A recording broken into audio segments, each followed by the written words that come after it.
All right. Well, welcome everyone to the January TUSM Global Health Seminar. I'm Ramnath Subbaraman, the faculty lead for the seminar series, which is sponsored by the TUSM Global Health Faculty Council and the Tufts Center for Global Public Health.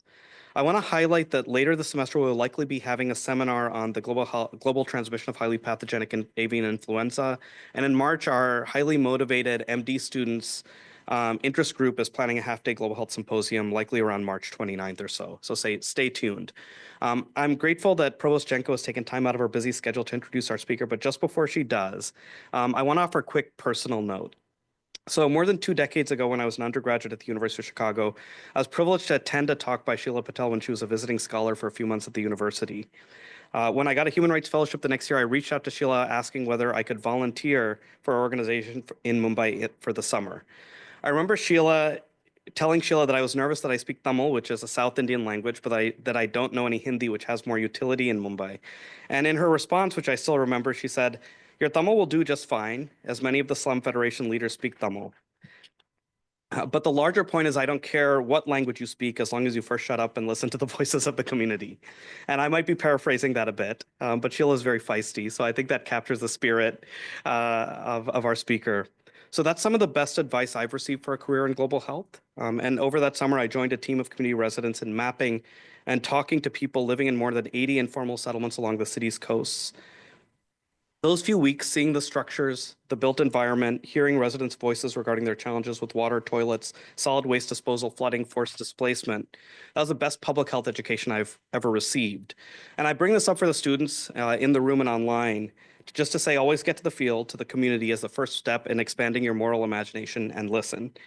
And so thank you, Sheila, for sending me to the slums of Mumbai, where I've continued to work all these years, a place that my mind and heart really hasn't left. And so I turned over to Provost Jenko to introduce our speaker. Thanks, Ram. Great introduction to Sheila. I'm thrilled that Sheila is joining us this afternoon. I know it's 10:30 in the evening in India, so thank you for joining us so late. One of the things I wanted to highlight to the audience is that this seminar in particular focused on climate change and health equity is really a priority for us as an institution. We know that those are both issues, significant challenges that are going to face the global community over the next several decades. So Sheila, thank you for joining us to talk about this, your important work. One of the things we've been doing at Tufts to support this work is we have hired actually new faculty members across the university whose work actually addresses equity and racial justice through the lens of climate. It's part of our Connecting the Community of Tufts Scholars cluster hiring program.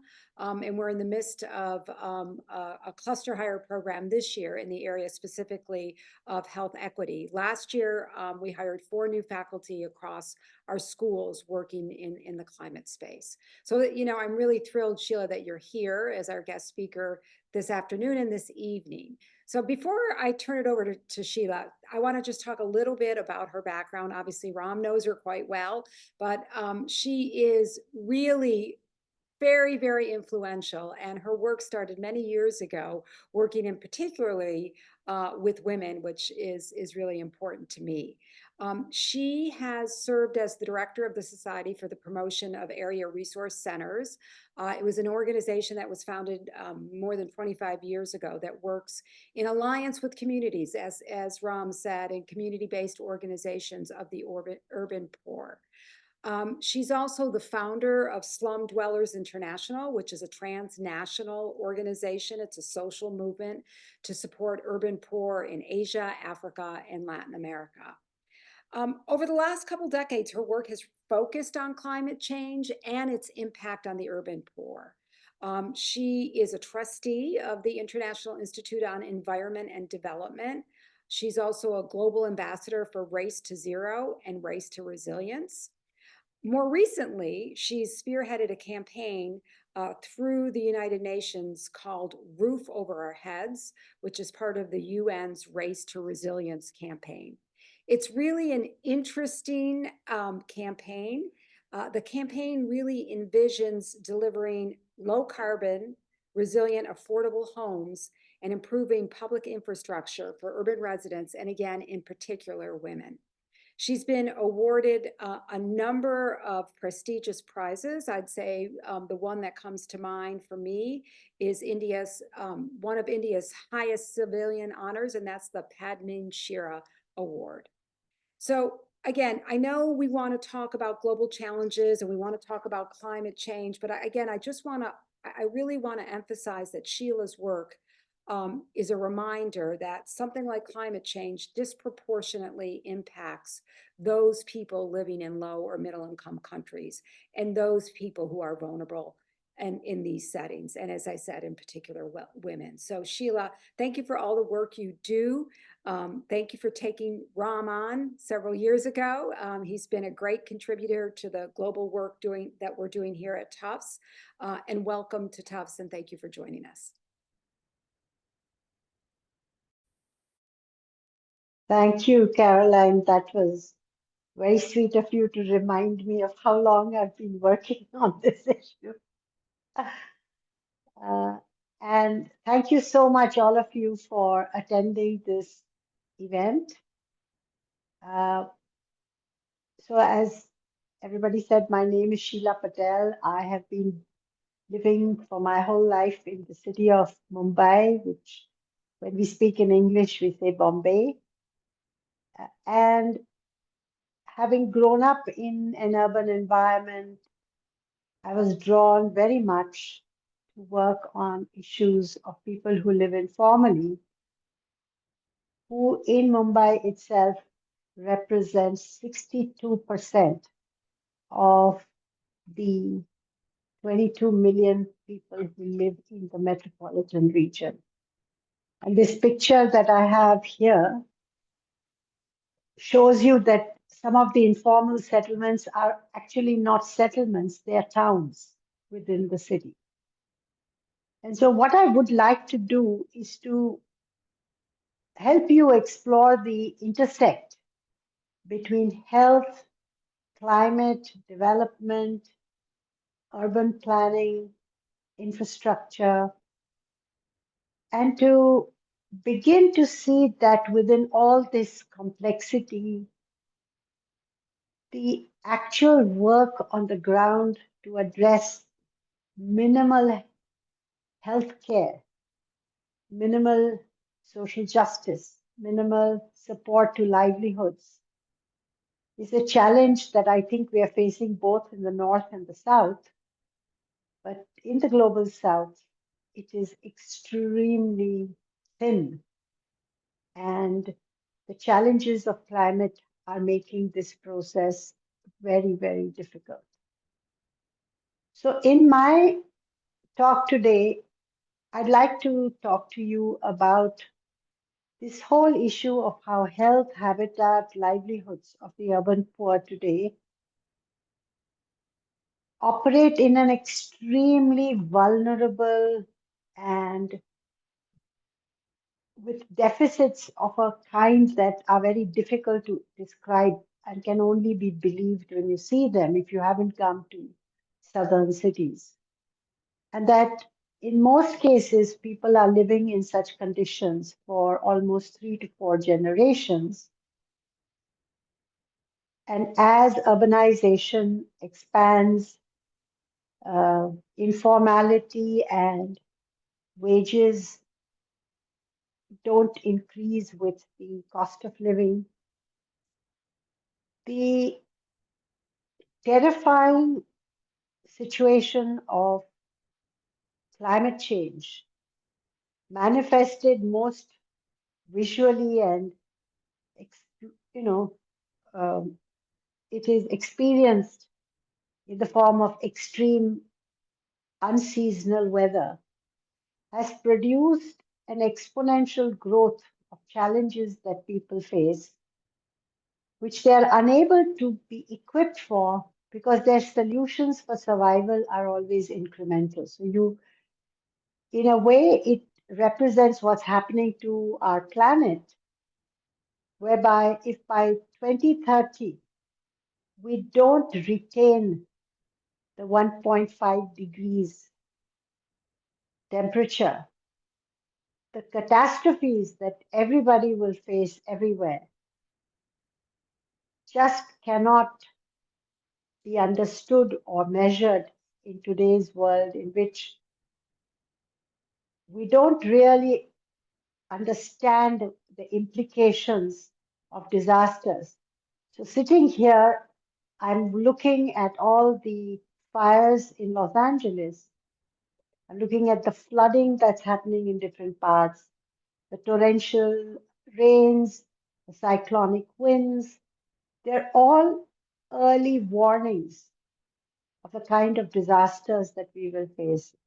And health and well being remain at the heart of the survival strategies, because if you don't have good health, you don't have food, you can't take care of your children. And so the situation is traumatic for women. And so, in my entire 50 years of work, I have always sought to create conditions by which we would be able to live in a situation where we build women's capacities to bring change happen.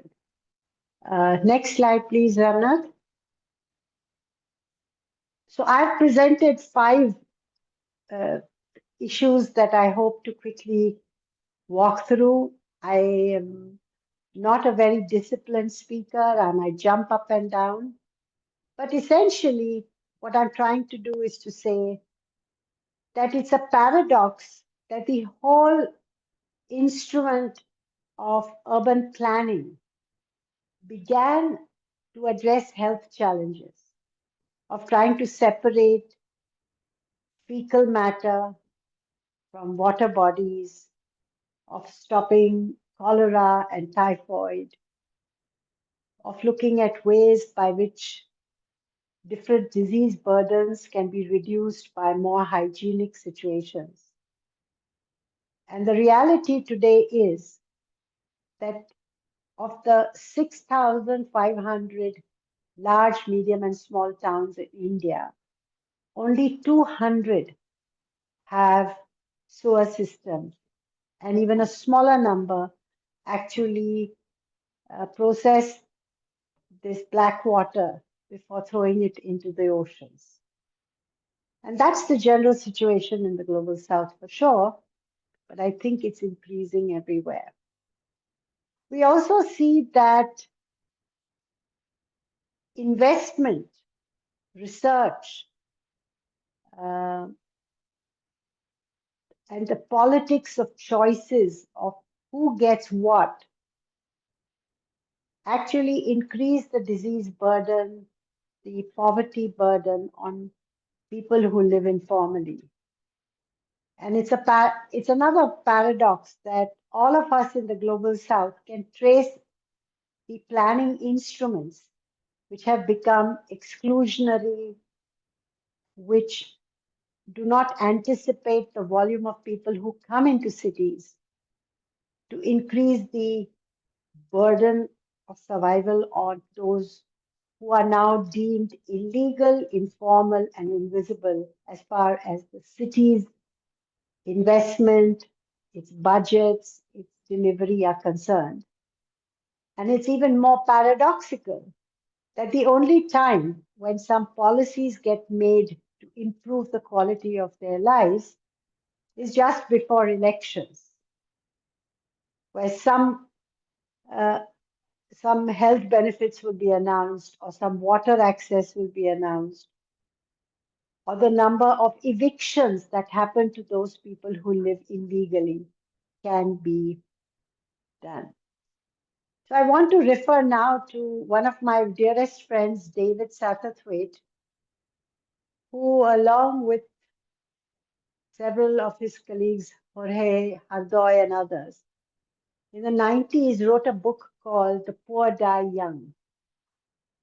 And it was probably one of the first times that those people working on urban issues began, next slide please, yeah, began to look at the connection between the devastating impact of poverty and all the inadequacy of housing, water supply, sanitation, healthcare, how it contributes to reducing the lifespan of people who are poor.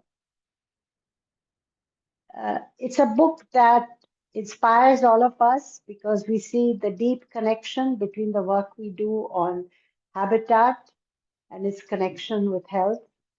And now that we're moving into a situation where development investment and climate change investment can no longer be two separate silos. They have to be working together. And the way I describe it as an ambassador for informality in the climate change space is that they require us to do development investment with very clear understanding of strategy, practical application of what climate change linked strategies need to be the foundation of the development work that you do. So in Mumbai, I'm going to keep talking about Mumbai because that's the city that I live in, but it's a city that has taught many other cities in our network interesting strategies. What we have learned is that if you take, for instance, water-based sewage, it's predicted that the earth is going to be very, very water scarce. So just imagine that if in Mumbai we have 200 cities that have water-based sewage, if all 6,000 cities have water-based sewage, where is this water going to come from? And is it going to compete with access to drinking water? What's going to happen? What's the technology? We have no idea. From there, I moved to, next slide, please, to this whole issue of the World Health Organization and the history of its evolution of understanding on the social determinants of health. I recall about 25, 30 years ago being invited to a city in Japan to sit with a group of people who would update. I have put here some milestones of the WHO's evolution of understanding from 1948 to 2013. It hasn't, in the public domain at least, where all of us practitioners look at it, we don't see much difference.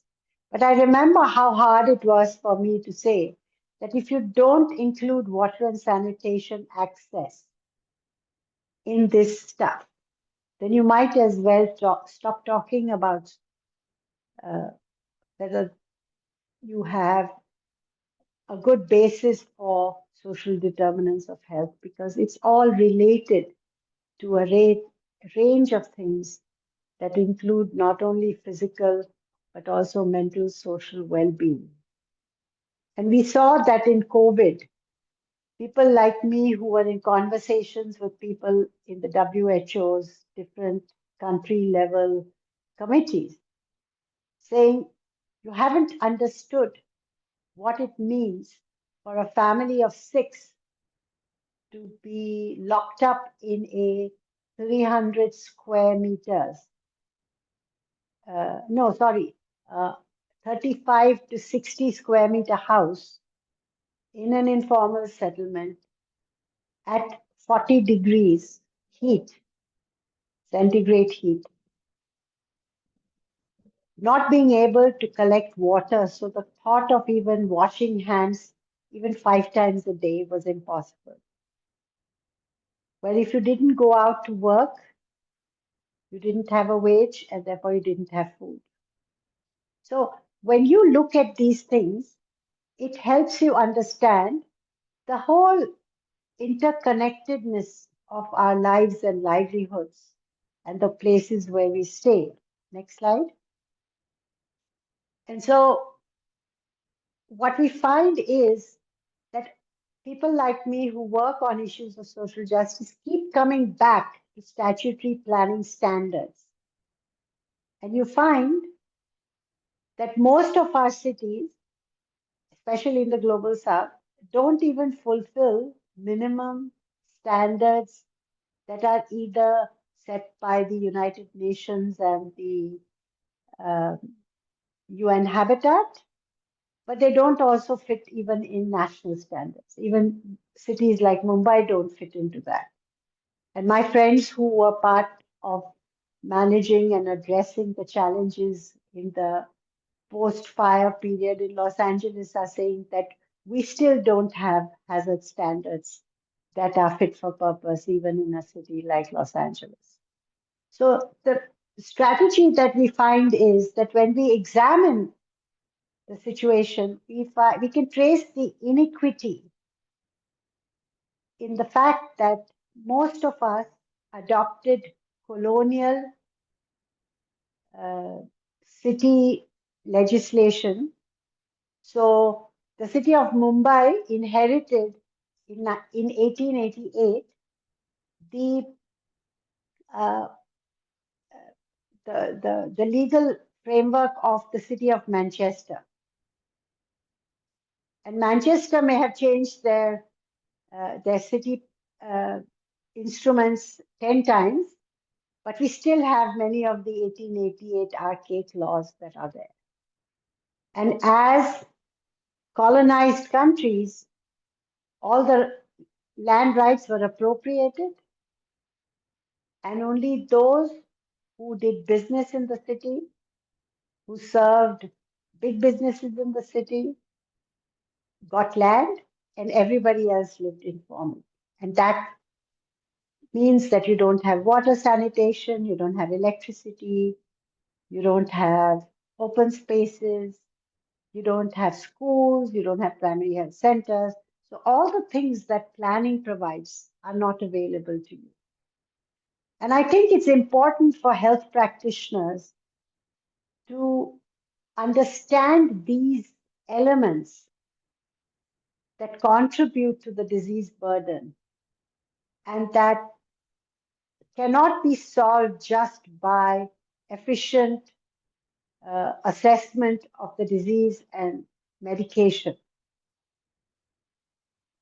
The other real big challenge in big cities right now is pollution. And uh, if you look at, a big change right now in most of our countries is that we actually get either on the phone or on television the air quality.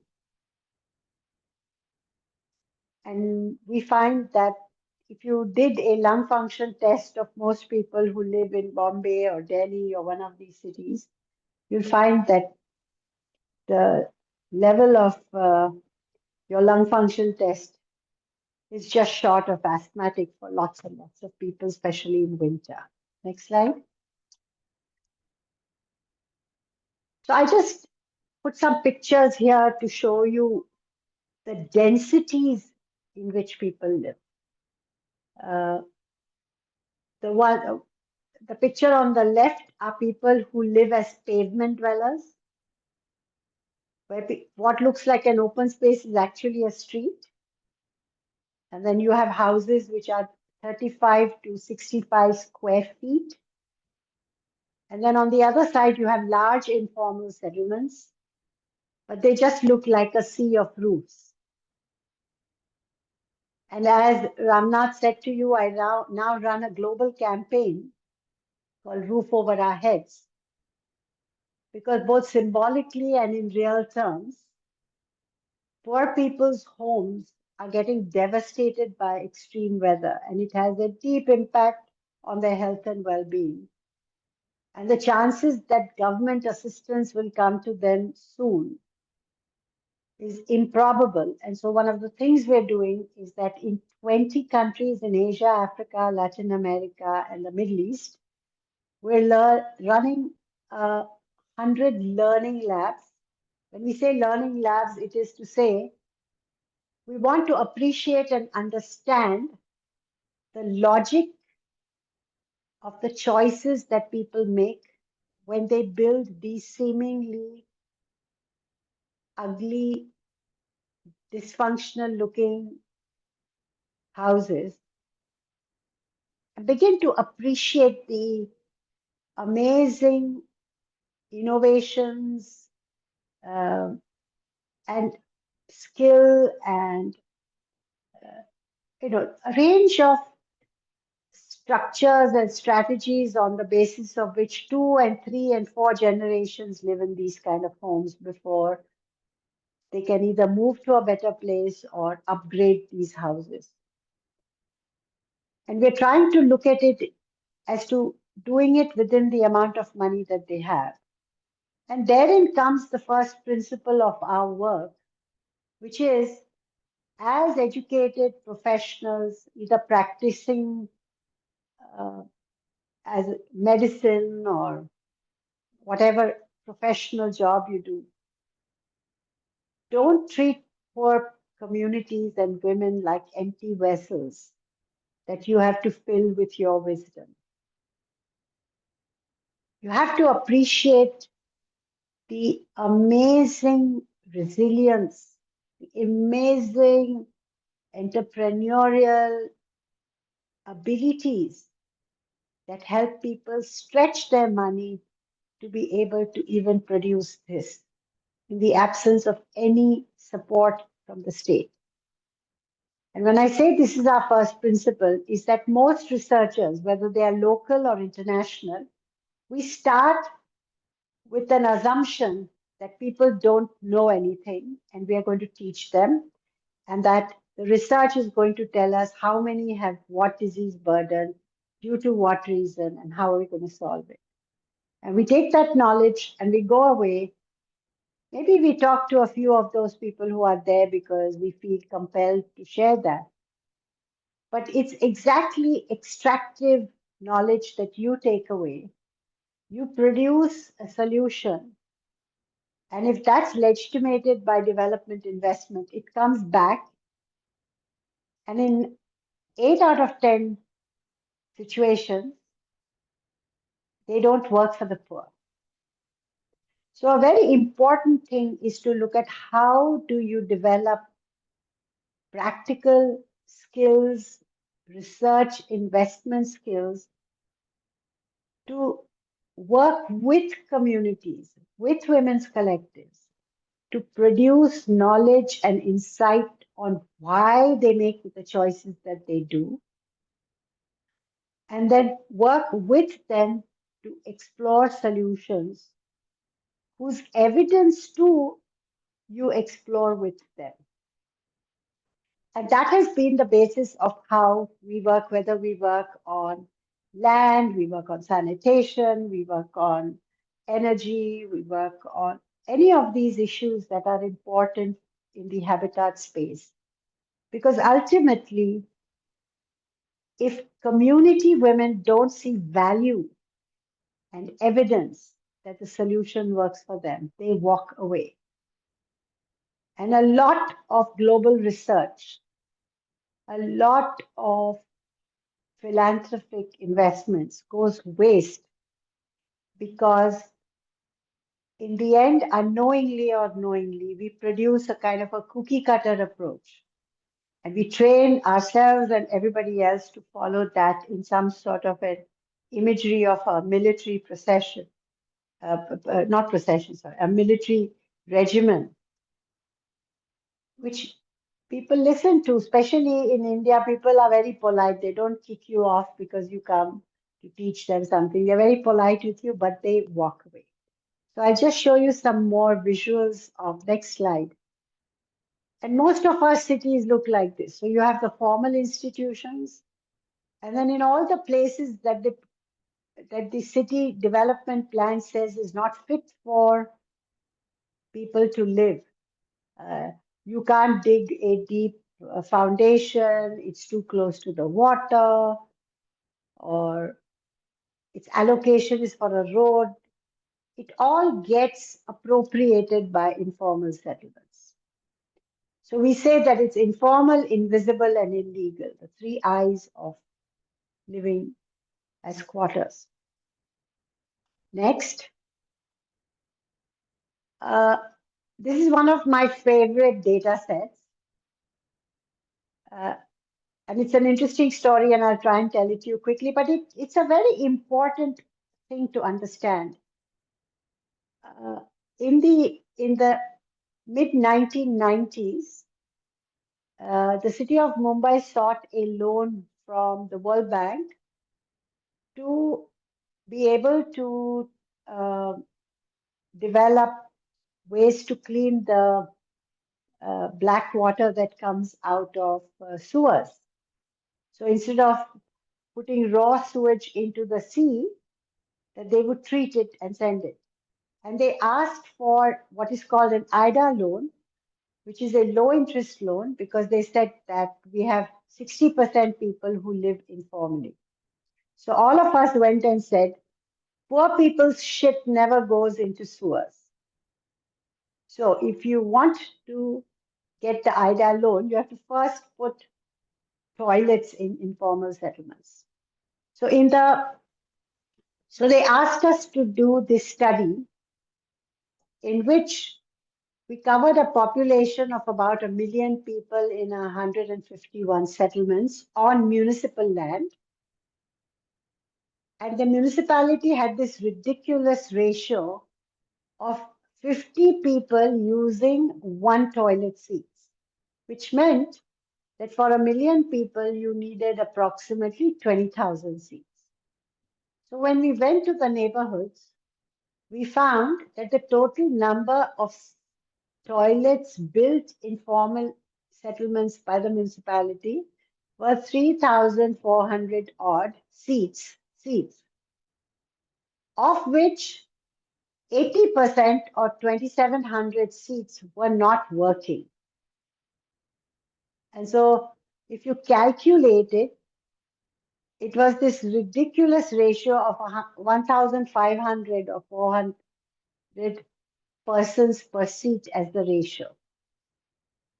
What this showed is that not only were the ratios wrong, but that the reason why so many toilets were dysfunctional because there was no water. Whatever seats were there were so overused that they could not uh, survive even for 5 years. And in the picture on the side of the table is the edge of this settlement, this large township called Dharavi, which is now in the middle of the city. And you look at the density of the slums, and that showed that there was no way you could build a toilet in everybody's house because the average size of the house was about uh, 30 to 40 square meters or about 85 to 350 square feet. So we built community toilets within 15 minutes of people walking, and we insisted that they were managed by communities. Now, the reason I'm giving you this example is that you just imagine that in this informal settlements, you have 500,000 people living there, and you have another 300,000 people who come to work informally in the illegal small business units there. And so just imagine what their needs were. So it's the only reason we managed to get additional money to build the toilets and to give them access to things is that we had this data. Now, very often when we do research, we do case studies of a very few locations. And what we found is for data to have political implications, it's important to make them almost census-like. So here's the next slide now. You take the instance of water. There are 3 pictures here. 2 of them are the amount of time that women spend every day early in the morning. The gleaming steel utensils are for drinking water, and the plastic ones are to do the other washing and other things. Below you see a pipe. Now this is a real Amazing story. This is the pipe. What you are seeing is only 1/10 of the pipe. This is on the edge of a large informal settlement. It brings water into the city for the elite, but it doesn't give water to any of the people who live here. And in the 1980s, the residents of these informal settlements made holes in this pipe and put pumps and brought the thing out. And the whole city had jaundice. The reason it had jaundice is because of all the filth, the waste material, the defecation that went around this pipe. And it was because of this that the city developed a strategy to provide drinking water pipes to informal settlements. It was also the time when privatization of water and electricity came into our cities. And what our own research was showing, which they then further agreed to, was that people informally within the municipality and the local political people stole electricity and water and sold it at 10 times the price per unit to informal settlement dwellers. So people were paying 10 times more for water and electricity units than people like me who live in apartments pay. And the reason I'm showing you this is to see the connection between universal access to minimal infrastructure for all. That's the most important aspect of social justice that has a deep implication on health and well-being. That is not happening at all in the global south. Next slide. So here were a bunch of things that we have understood, which come as recommendations, and I'm not going to read them. But what I want to say is that in the third column, you'll see this thing about lack of political will and constantly saying we don't have resources. Ineffective coordination for implications in implementations. Even if you have a good policy, the bureaucracy and the infrastructure of people to deliver it never get supervised, trained, or are accountable to making it work the last mile. So if you look at the amount of money in our own city in Mumbai, till we started this work on sanitation, a huge amount of money would remain unutilized. The tenders didn't go through, the locations where the toilets could happen couldn't work through, contractors didn't want to work there, all kinds of reasons came out. The other very important thing is that city managers, politicians resist the need to change to develop appropriate strategies today. So the deficits keep increasing, and therefore your ability to regularize access that is universal also goes down. And this has huge implications because whether it's garbage or it's sewers or it's drinking water, in all these things, the implications on your health are traumatic. So, I mean, my purpose of telling you all this is to also acknowledge that in most of our educational institutions for medicines, for social science, engineering, architecture, nothing that really matters to the poor is looked at.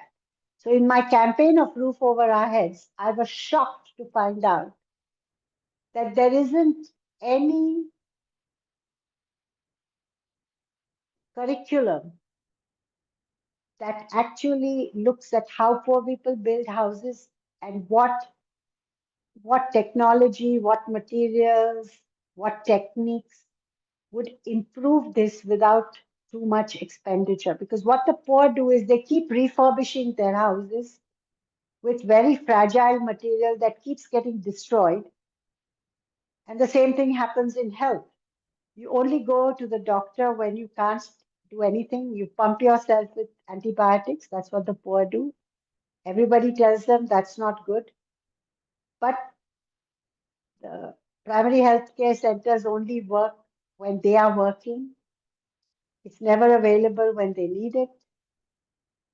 And so, I mean, the story of dysfunctional resource provision or the absence of it just further makes life very difficult for people. And so, what we're doing now is that in each neighborhood, we invite community women to examine and explore the situation as it exists.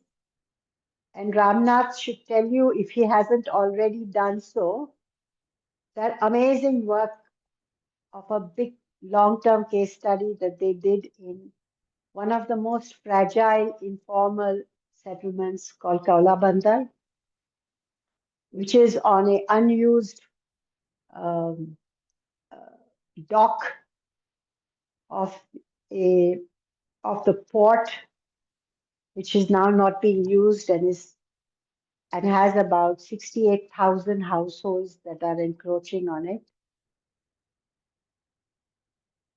And the extreme heat in the last few years has got us an amazing response in people to look at new ways of managing materials. And we actually work on building evidence of how to reduce the heat, how to ensure that your roofs don't leak, that you don't get electrocuted with badly connected uh, electricity and so on.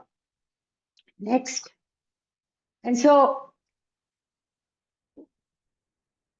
as a final slide, what I'd like to say is that the state has to be accountable for the health of communities. And that, we had this very interesting public debate once. I was at UN Habitat, and one of the government officials from an African country said to me, we don't want to encourage migration into cities. And by giving all these amenities and facilities, we are encouraging people to come. And I was much younger and much ruder, so I said it very undiplomatically. I said, people don't come into the city to shit.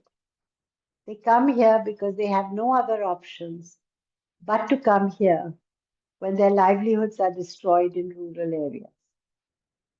If you also look at the global economy, more and more consumption-based economy has created so many challenges that it compels people who are landless, who have 3 or 4 failed harvests, to come into cities and do work which has no benefits, which is informal. And therefore, this just exponentially expands the poverty trap.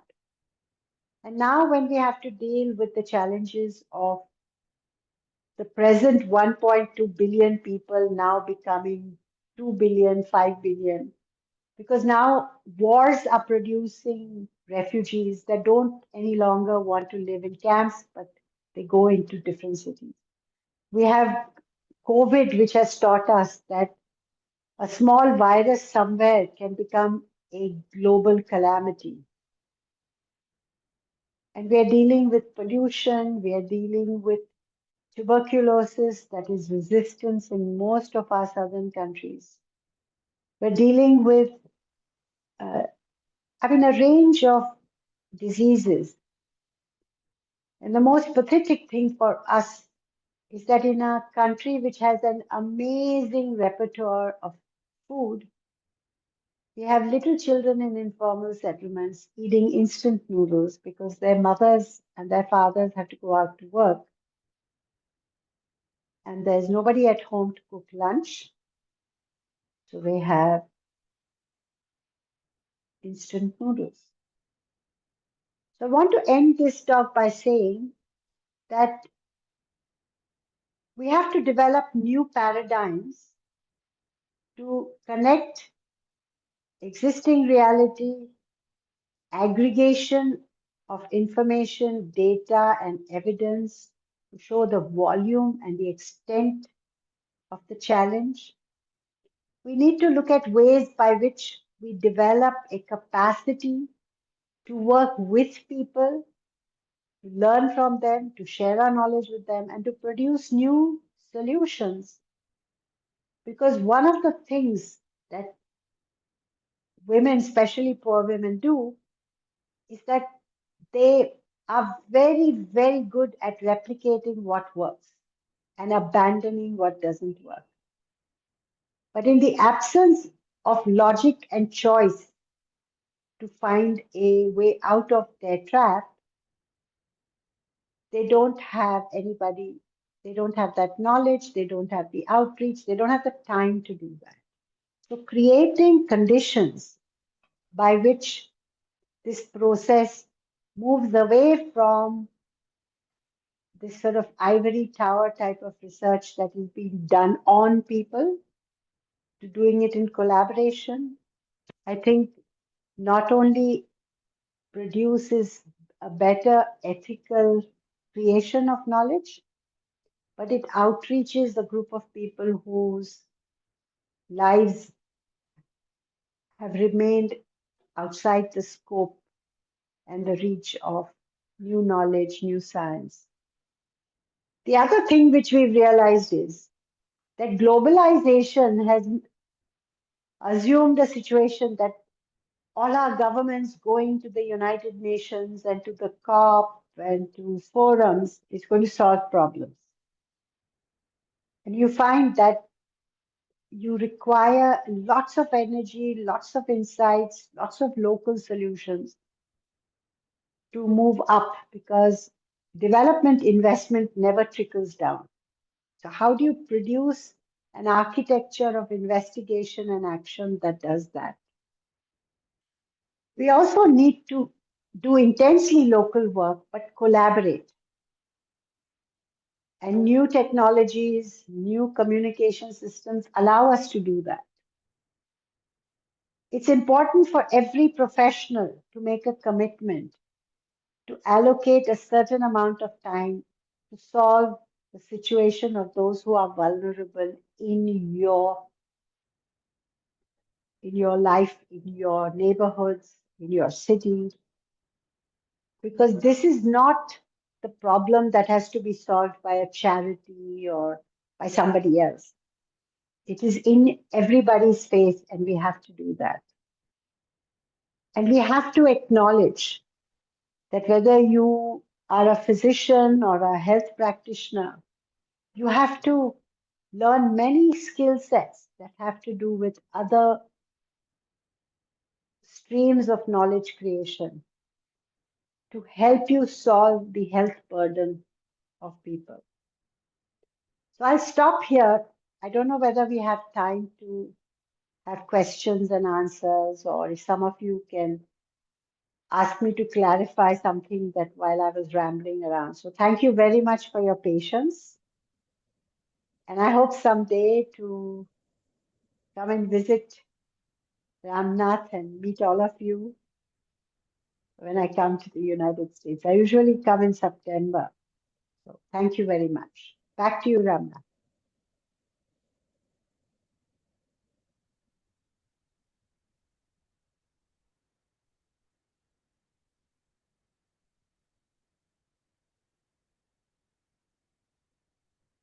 I can hear it, and if not, I can try and repeat it.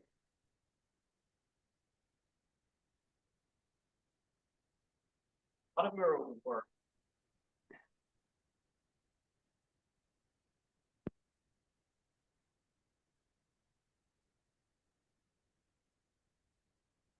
Sheila, can you hear me? Yeah. And the toilet example is a great one. Somehow you keep going off. I have to figure out why that's happening.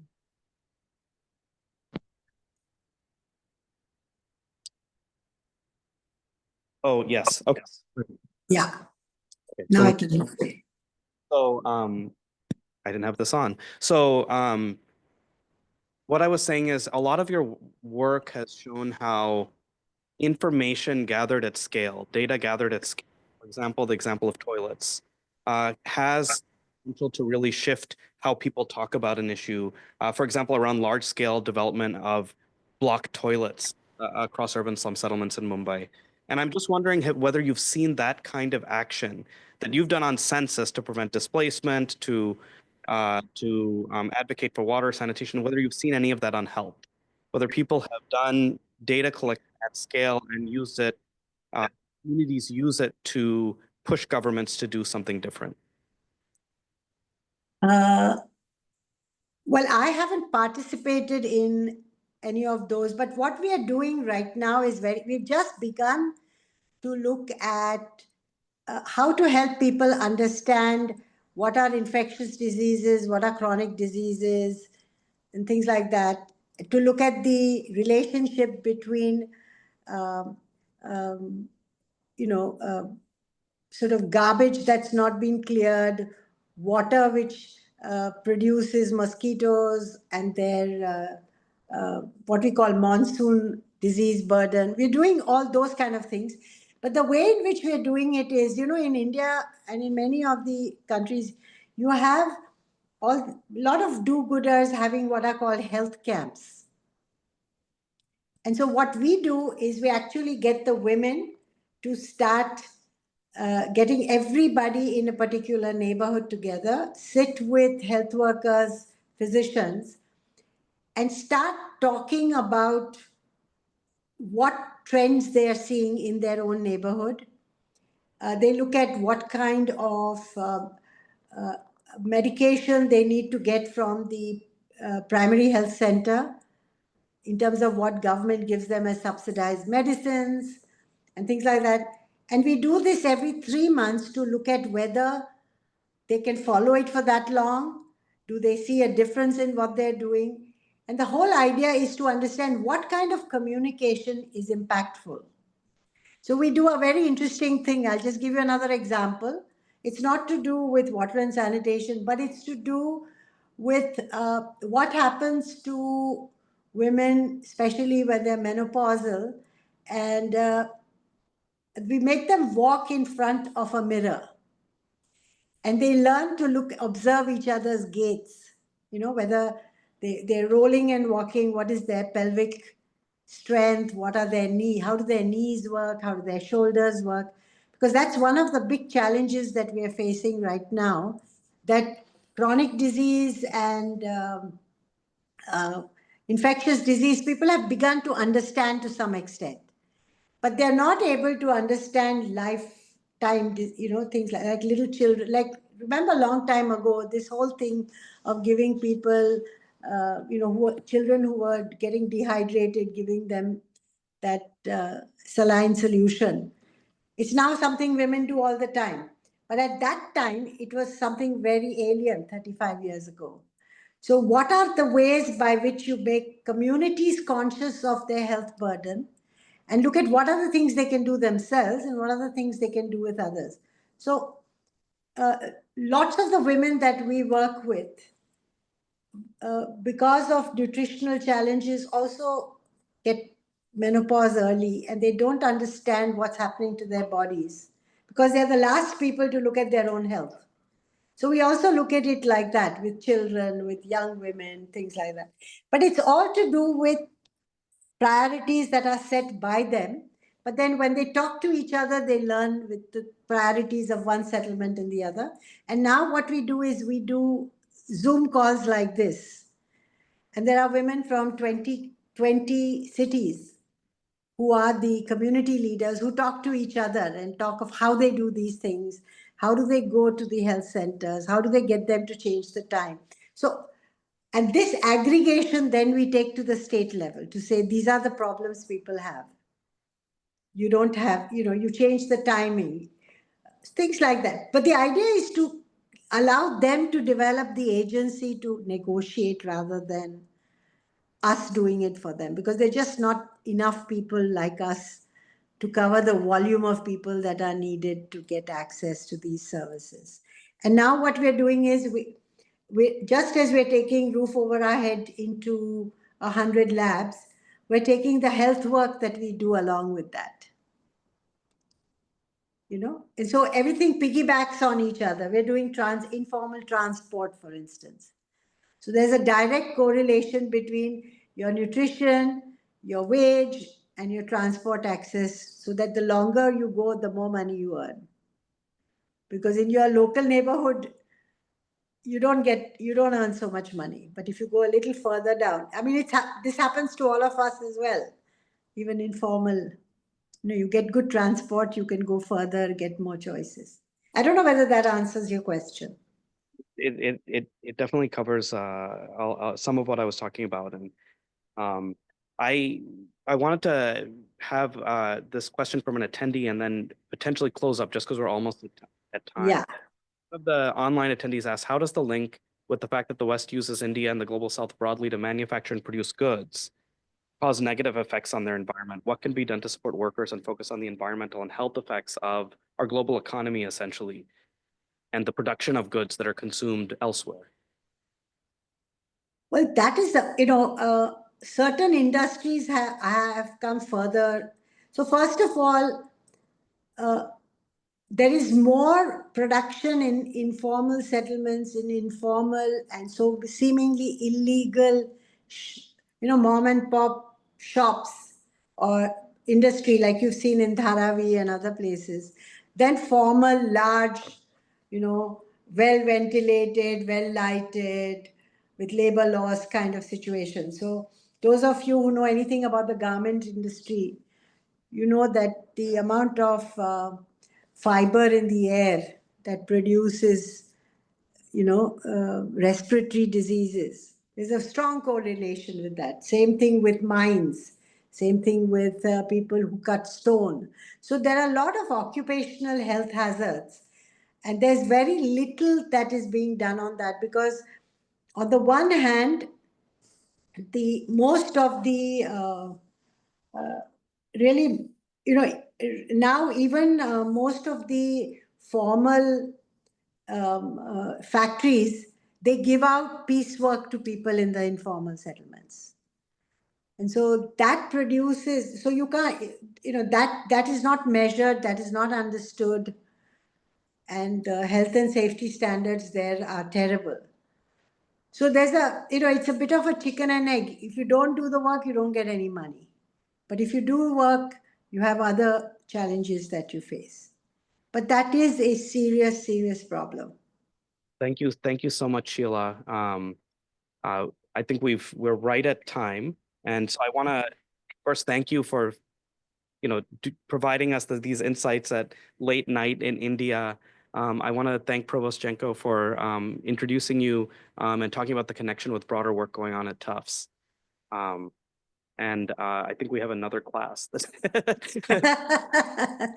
That's your perpetual burden of time. But I'd be very happy if you have any follow-up small group discussions that you want to have, because I think that we all have to learn from each other. We have to support each other's explorations. And I think that young people in the North have to understand these things, because it produces a different type of political insight and understanding in how interconnected our lives are. So, very good. Thank you. Thank you so much. This was fantastic. Thank you. Yes, let's stay in touch. Okay, take care. Okay, bye-bye. Good night.